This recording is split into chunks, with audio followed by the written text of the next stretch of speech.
और चलिए आपको सीधे देहरादून लिए चलते, जहां प्रदेश संगठनात्मक कार्यशाला में सीएम पुष्कर सिंह धामी शामिल हुए हैं।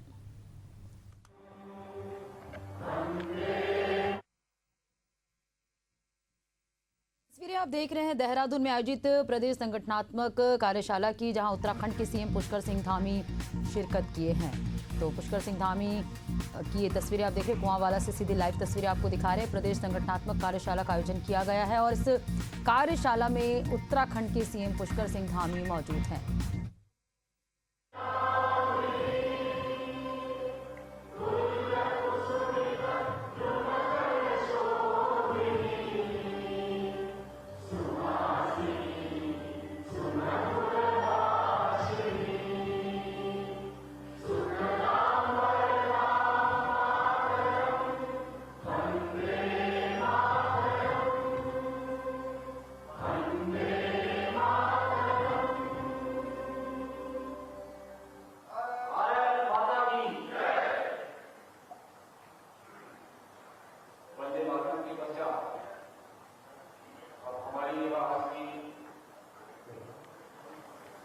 उत्तराखंड की जो सभी जनपदों से बनाए हुए सभी प्रतिनिधिगणों का हार्दिक स्वागत है। आज हम सबका सौभाग्य है कि हमें हमारे राष्ट्रीय नेतृत्व आदि महामंत्री संगठन माननीय संतोष जी का हमको प्राप्त होने वाला है। पूरे सत्र में आप हमारे साथी यहाँ पर रहने वाले हैं, इसलिए मैं आप सबका आभार व्यक्त करता हूँ। आपका बहुत बहुत स्वागत है। हम सबके बीच में आज के कार्यक्रम के अध्यक्ष तथा भारतीय जनता पार्टी के प्रदेश अध्यक्ष आदरणीय नरेंद्र जी हैं। मैं आपसे आग्रह करता हूँ कि आज के कार्यक्रम के अध्यक्ष आप स्वीकार करें। हमारी वर्दी में है, मैं आपका भी कार्यक्रम में स्वागत करता हूँ। हमारे प्रदेश के प्रदेश प्रभारी जिनका मार्गदर्शन हम सबको समय समय पर प्राप्त होते रहता है, ऐसे आदरणीय कृष्ण कुमार गौतम जी हमारे वर्ग में है। आपका मैं स्वागत अभिनंदन करता हूँ अपने प्रदेश के प्रभारी श्रीमती रेखा वर्मा जी का, कि आप हमारे सदैव हम सबको मार्गदर्शन देने वाले अपने प्रदेश के महामंत्री संगठन आदरणीय जी का इस कार्यक्रम स्वागत अभिनंदन है। अपने राष्ट्रीय महामंत्री संगठन आदरणीय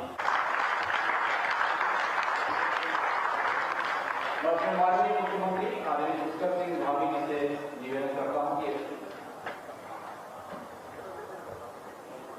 आदरणीय संतोष जी को मोमेंटम लेकर के स्वागत करेंगे।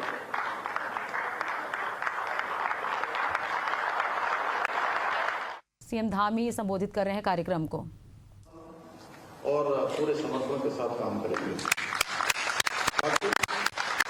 जैसा आप सभी जानते हैं कि इस विजयदशमी पर हमारे मातृ संगठन राष्ट्रीय स्वयंसेवक संघ अपनी गौरवशाली यात्रा के 100 वर्ष पूरे करने जा रहा है।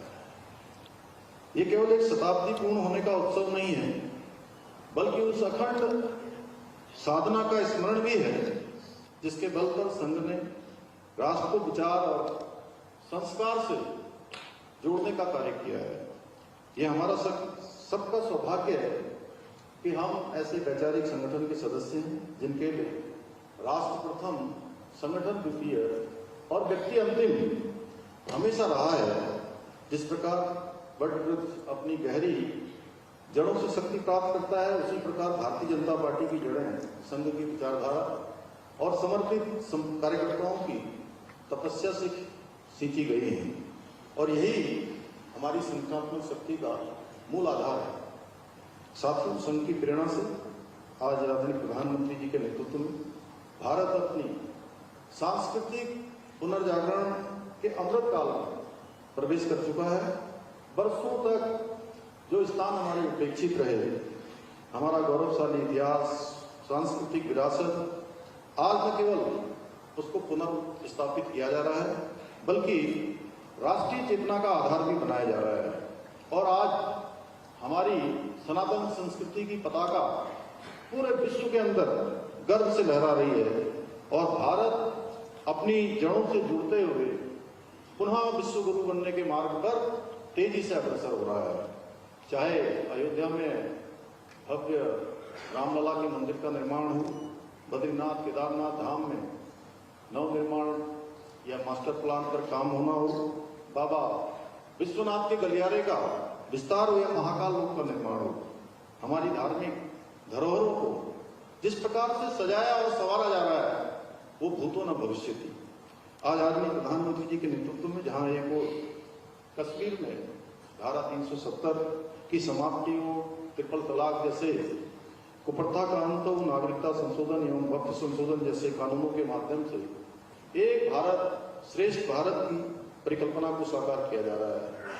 वहीं अंत्योदय के संकल्प को पूर्ण करने के लिए जनधन योजना, उज्ज्वला योजना, प्रधानमंत्री आवास योजना, आयुष्मान भारत योजना, मुफ्त राशन योजना जैसी अनेक जनकल्याणकारी योजनाओं के माध्यम से अंतिम व्यक्ति में समाज के खड़े हुए व्यक्ति को मुख्य धारा से जोड़ने का काम हो रहा है। अंत्योदय को समाज के अंतिम छोर तक पहुंचाने का काम हो रहा है। यही नहीं, मोदी जी देश के ऐसे पहले प्रधानमंत्री हैं जिन्होंने मध्यम वर्ग के उत्थान के लिए अनेक ऐतिहासिक कदम उठाए हैं।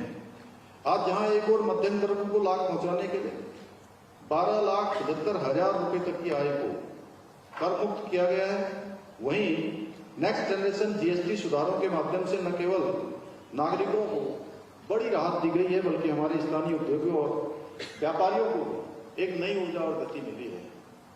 कल मैं 2 दिन से लगातार जो हमारे राष्ट्रीय अध्यक्ष जी ने हम सभी से आह्वान किया है कि हम सब अपने अपने क्षेत्रों में जाकर दुकानदारों से, विक्रेताओं से संपर्क करेंगे।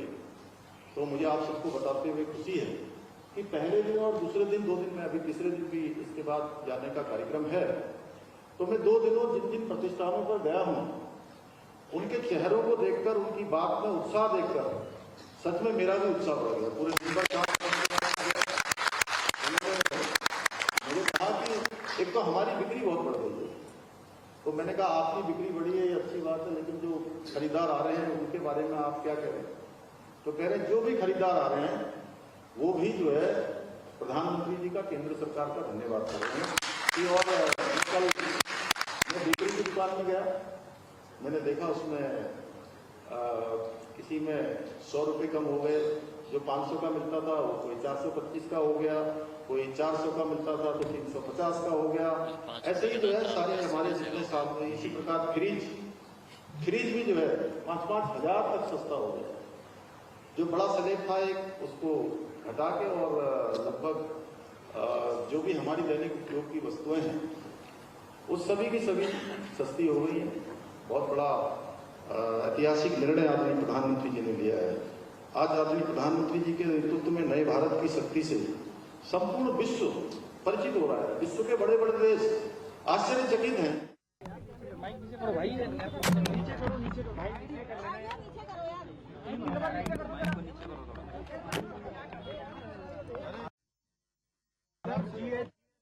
में जिस तरीके से कमी हुई है उसके बाद में आप लगातार जो लोकल व्यापारी हैं, तमाम जो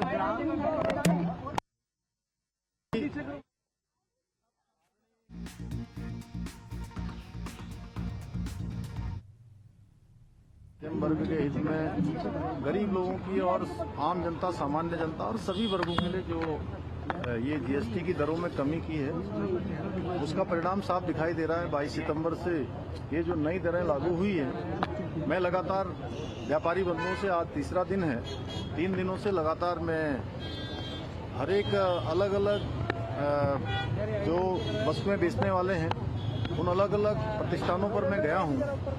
सभी ने मुझे बताया है कि उनकी जो बिक्री है इस दौरान बहुत बढ़ गई है और जो जरूरतमंद चीजें हैं, जैसे यहाँ पर अभी मैं पूछ रहा था, कल मैंने फ्रिज से लेकर पेस्ट्री से लेकर तमाम प्रकार के खाने पीने के सामान थे, तमाम डेली मर्रा के उपयोग की वस्तुएं थी, आज भी साबुन से लेकर पेस्ट से लेकर घी, और ये सभी वस्तुएं जो सस्ती हुई हैं उससे एक तो लोगों की बचत होगी, ये बचत उत्सव भी है, और साथ में बिक्री का भी, दुकानदारों की बिक्री भी बहुत बड़ी है। लोगों के लिए बहुत बड़ी राहत है और ये क्रांतिकारी निर्णय है। सभी लोग इसके लिए प्रधानमंत्री आदरणीय मोदी जी का धन्यवाद कर रहे हैं। प्रदेश कार्यशाला का आयोजन किया गया है सर, राष्ट्रीय महामंत्री संगठन भी पहुंचे हैं। आपको लगता है जो नए जिनको जिम्मेदारी दी गई है वो सब समझ पाएंगे चीज़ों को? देखिए, जितने भी लोग अभी प्रदेश की संगठनात्मक जो कार्यशाला है उस कार्यशाला में प्रदेश के पदाधिकारी हैं, जिलों के अध्यक्ष हैं, महामंत्री हैं, प्रभारी हैं, जिलों के सह प्रभारी हैं, मोर्चे प्रकोष्ठों के सभी पदाधिकारी हैं। सारे लोग पहले से अनुभवी हैं और लंबे समय से पार्टी के लिए काम करते रहे हैं और चूंकि नया दायित्व मिलने के बाद फिर से कार्यशाला हुई है और अब मिशन हमारा 2027 है, फिर 2029 है।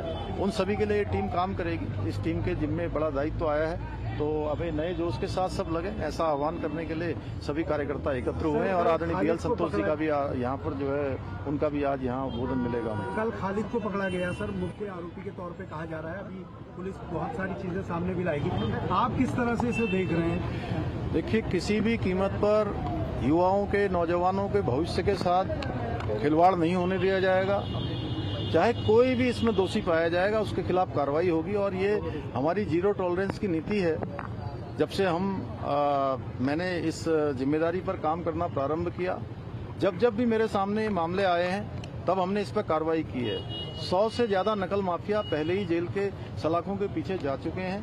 अभी इस पर कार्रवाई चल रही है। एक आरोपी इसमें पकड़ा गया है और उसकी पूरी जांच हो रही है। सारी एजेंसियां जांच कर रही है। जांच के बाद छात्रों के हित में वो सभी निर्णय लिए जाएंगे जो जरूरी होंगे।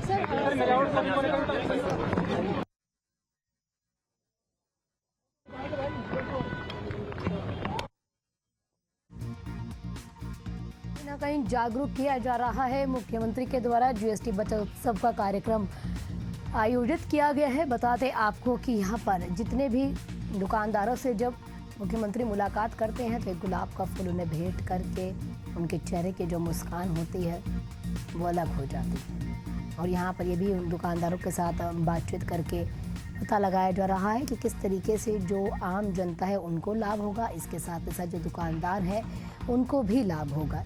तस्वीरें देहरादून से लाइव आपके सामने। छोटे किराना दुकानदार जो हैं उनकी दुकानों में मुख्यमंत्री धामी पहुंचे हुए हैं।